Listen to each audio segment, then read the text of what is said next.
Selanjutnya ada beberapa hal penting juga yang harus kita bahas dalam penulisan siaran pers. Yang pertama soal subjek yang selalu ditanyakan di awal kalimat. Subjek adalah bidang kegiatan yang akan kita kerjakan dan sebaiknya tidak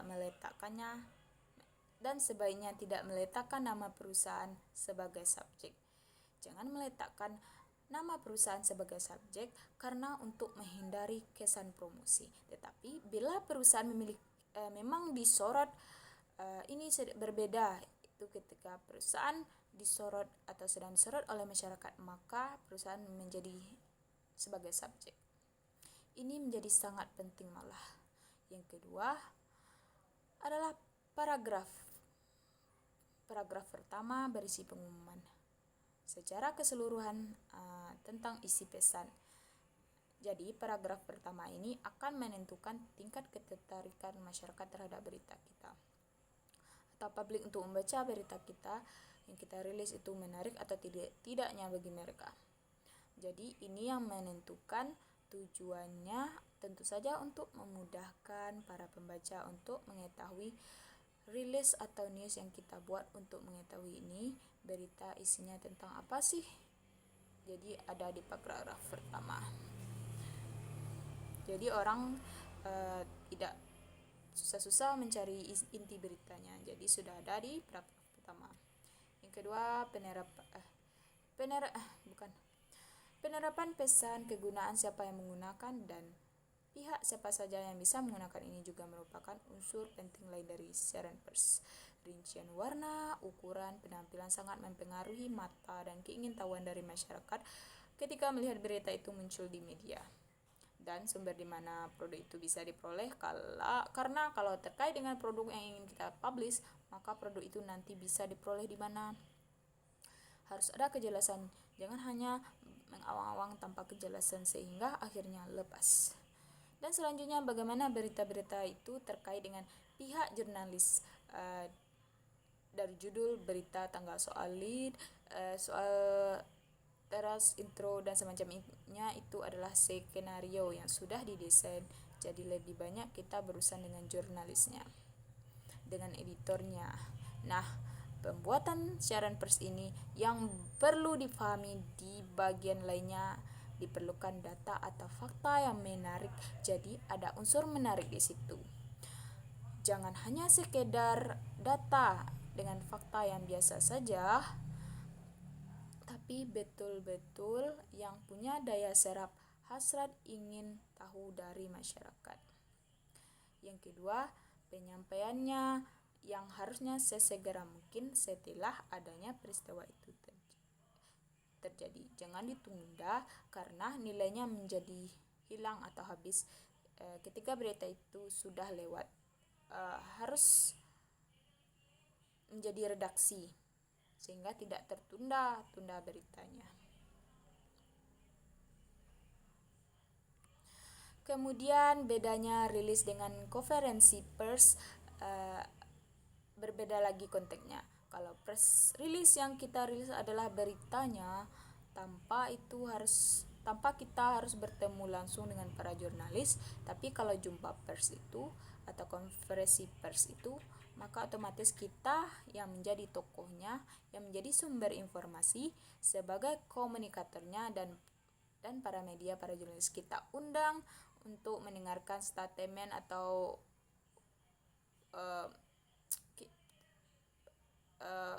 statement yang akan kita sampaikan di satu waktu, satu tempat secara bersamaan, sehingga diharapkan berita itu rilis dalam waktu yang bersamaan pula setelah konferensi itu selesai. Konferensi pers ini merupakan kegiatan mengundang. Setidaknya Anda harus paham perbedaannya, bahwa konferensi pers dengan press release itu berbeda. Mungkin namanya hanya agak mirip atau cenderung salah penempatan kata, tetapi yang satu press release berarti yang dirilis itu hanya berita, kita yang mendesain, kita yang menyusun berita sampai ke media nanti disesuaikan.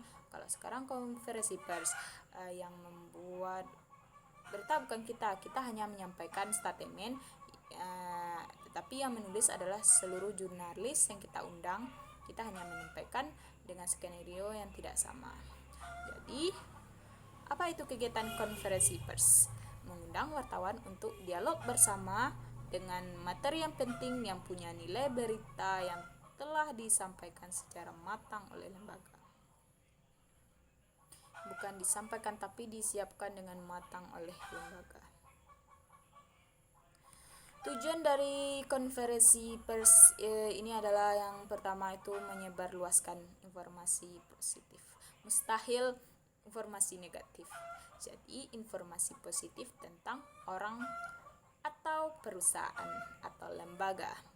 Yang kedua adalah menetralisir atau membantah berita-berita yang tidak benar tentang perusahaan atau lembaga. Jadi itu fungsinya untuk menetralkan sekaligus membantah kalau memang ada informasi yang tidak benar, diluruskannya pada saat jumpa pers atau konferensi pers tersebut. Yang ketiga adalah meningkatkan citra. Dengan kita melakukan jumpa pers, berita akan naik di mana-mana dalam satu waktu bersamaan sehingga semua kuping masyarakat akan mendengarkan berita itu.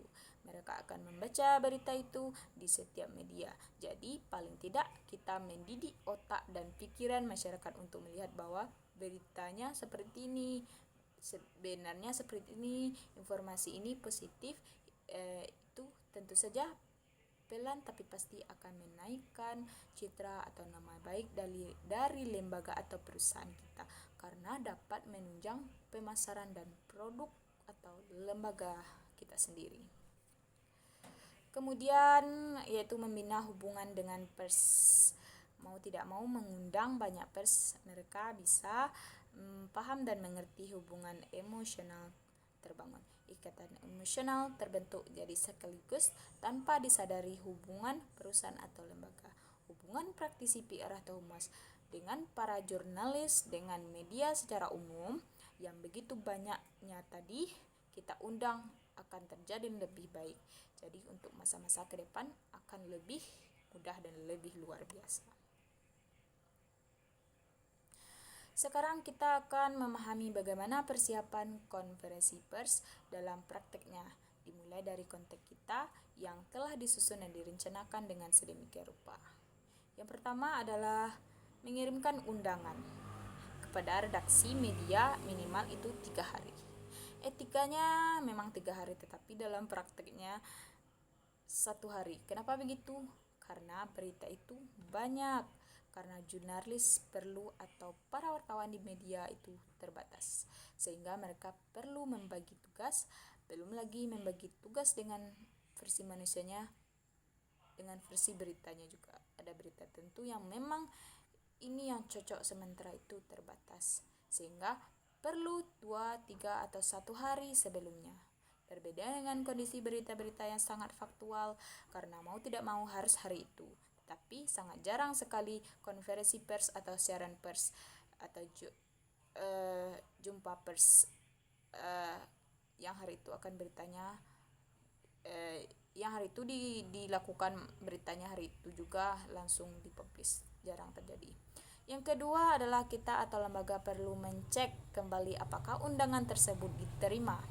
Jadi jangan dikirim kemudian selesai, karena bisa saja ada noise di perjalanan atau kondisi-kondisi sehingga undangan tidak sampai kepada para media. Jadi praktisi PR perlu merecek kembali apakah undangan tersebut sudah diterima oleh redaksi, dan tanyakan juga ketersediaan jurnalis atau wartawan yang akan hadir. Siapa orangnya, kapan perlu, bisa mendapatkan nomor kontaknya langsung, sehingga setelah dapat itu bisa kita hubungi segera, lalu berbincang-bincang dengan mereka. Yang ketiga adalah persiapan tentang mengingatkan press release-nya, yang erat kaitannya dengan apa yang akan disampaikan di konferensi pers atau jumpa pers tersebut.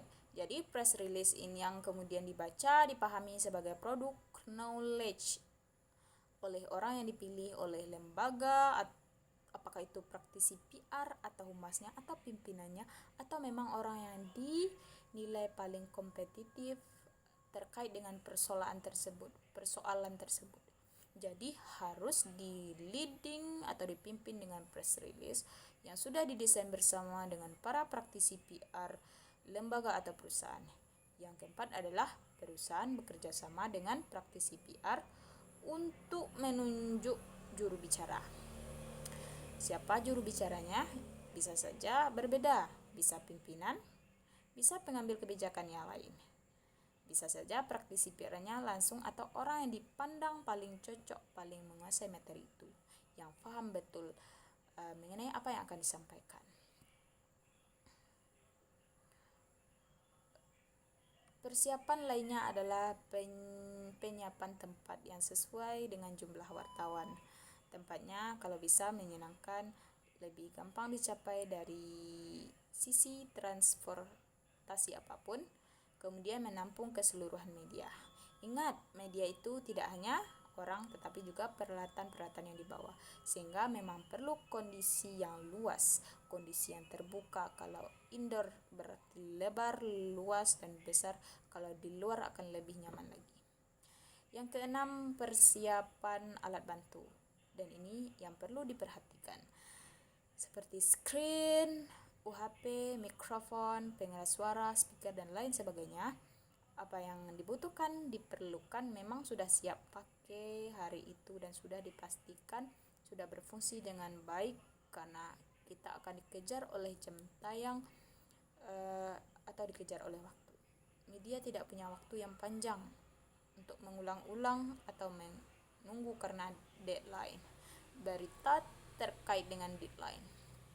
Nah, profesionalitas kita sangat ditentukan oleh hal-hal yang kadang-kadang kita anggap tidak penting. Jadi begitu. Oke, ada beberapa hal persiapan konferensi pers yang selama ini mungkin tidak terlalu penting, tapi ternyata itu bisa memberikan kondisi yang lebih baik dalam pelaksanaannya, sehingga memang perlu diperhatikan mau tidak mau. Yang pertama adalah menyiapkan makanan penunjang. Namanya kita juga mengundang orang yang penting.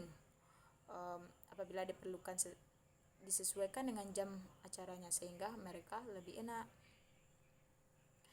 Siapkan media kit seperti souvenir bagi tamu atau bagi jurnalis yang kita undang.